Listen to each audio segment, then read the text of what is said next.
বাংলাদেশের তাওহীদি জনতা রাস্তায় নামার আগে অনতিবিলম্বে তাদেরকে নিষিদ্ধ করেন। তাদের পায়ে তারা বাংলাদেশে চলতে দেওয়া হবে না ইনশাআল্লাহ। ৭৫ বছরে একজন হিন্দুর ফাঁসি বাংলাদেশে হয়েছে, বিচারিকভাবে এটার প্রমাণ কেউ দিতে পারবেন না। তাহলে হিন্দুদের শাস্তি হয় না এই দেশ।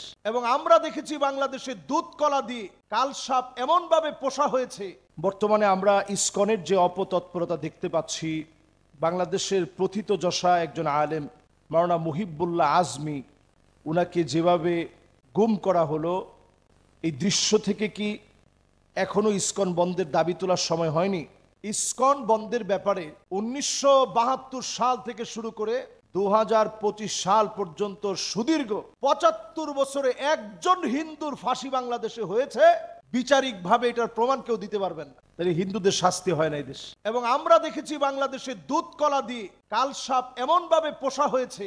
বাংলাদেশের হিস্ট্রি আমাদেরকে বলে দিচ্ছে, আমরা এই দেশে দেখতে পেয়েছি বাংলাদেশে ৩৬ কাঠা জমি তাদেরকে ১ লক্ষ টাকার বিনিময়ে ইসকনকে দেওয়া হয়েছে রাষ্ট্রীয়ভাবে। সেখানে এখন আমি যে মসজিদে বসে কথা বলতেছি, আমাদের মসজিদের জায়গা রাষ্ট্রীয়ভাবে দখল করা হয়েছে। ২৪ কাঠার উপরে জায়গা রাষ্ট্রীয়ভাবে দখল করে রাখা হয়েছে। আমরা দিনের পর দিন খেটেছি, জায়গা পাইনি, এখনো পর্যন্ত চেষ্টা করতেছি।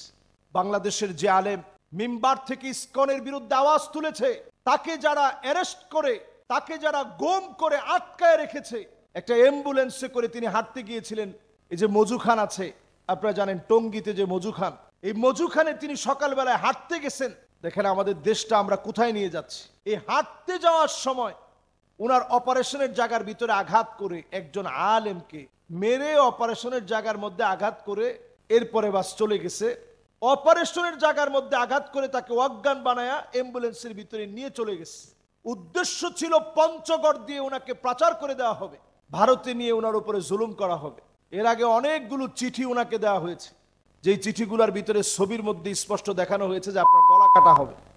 আপনি মিম্বারে বসে বলবেন আধিপত্যবাদের বিরুদ্ধে কোনো কথা নাই। মিম্বারে বসে আপনি ছেলে মেয়ে, হিন্দু ছেলে মুসলিম মেয়ের সঙ্গে প্রেম করবে, ওইটার বৈধতা আপনি মিম্বার থেকে দিবেন। একজন আলেম জালেমের সামনে চুপ হতে পারে না, জালেমের সামনে কোনোদিন মাথা নত করতে পারে না। হিন্দু আধিপত্যবাদ আগ্রাসনের বিরুদ্ধে তিনি যখন কথা বলেছেন, তারা দেখবেন সংখ্যালঘু বলে, অথচ সংখ্যাগরিষ্ঠ মুসলিমের বাংলাদেশে আপনি দেখেন আলেমকে কোথায় পঞ্চগড়ে উঠায় নিয়ে শিকল দিয়ে বেঁধে রাখছে। ওনার শরীরের মধ্যে কাপড় চোপড় নাই, ভয়ে আতঙ্কে তিনি কথা বলতে পারতেছে না। আলেম ওলামা সেখান থেকে উদ্ধার করে ওনাকে নিয়ে গেছেন। এখনো পর্যন্ত কোনো অ্যারেস্ট দেখানো যায় নাই। কেমনে দেখাবেন? নবী সাল্লাল্লাহু আলাইহি সাল্লাম হাদিসের মধ্যে বলছেন, আকাল্লুহুম ফিকহান, যারা বুঝের ক্ষেত্রে অপরিপক্ক, এরা যদি ক্ষমতায় বসে নানা ধরনের বিচ্যুতি ঘটবে আমার কাছে পরিষ্কার মনে হচ্ছে। কম বুঝের লোকেরা যখন এগুলো নিয়ে তালবাহানা করেন, তখন তালবাহানা জাতি কিন্তু বুঝে যায়। যে আশামনির বিষয়ে অ্যারেস্ট করলেন, 2 জনকে অ্যারেস্ট করছেন, এই 2 জন খিলখিলে হাসতেস, পুলিশের সাথে হাতে হাত দিয়ে হাসতেস। এ হচ্ছে তাদের জামাই আপ্যায়ন, এই হচ্ছে তাদের আদর আপ্যায়ন। চিন্ময় কৃষ্ণ দাস, সেই সময়ে আমার আলিফকে খুন করা হয়েছে, এখনো এটার কোনো বিচার হয়নি, তারা কিন্তু দিব্যি চলছে। তো বাংলাদেশে অনেক এই পর্যন্ত সংগঠন নিষিদ্ধ করা হয়েছে। আপনি যদি ইসলামী দলগুলোর ভিতরেও কথা বলেন, হিজবুত তাহরিরকে নিষিদ্ধ করা হয়েছে। ওয়ার্ল্ডের বহু দেশে এই দল আছে, বাংলাদেশে নিষিদ্ধ করা হয়েছে কেন? বলা হয়েছে এরা একটু উগ্র, এই জন্য নিষেধ করা হয়েছে।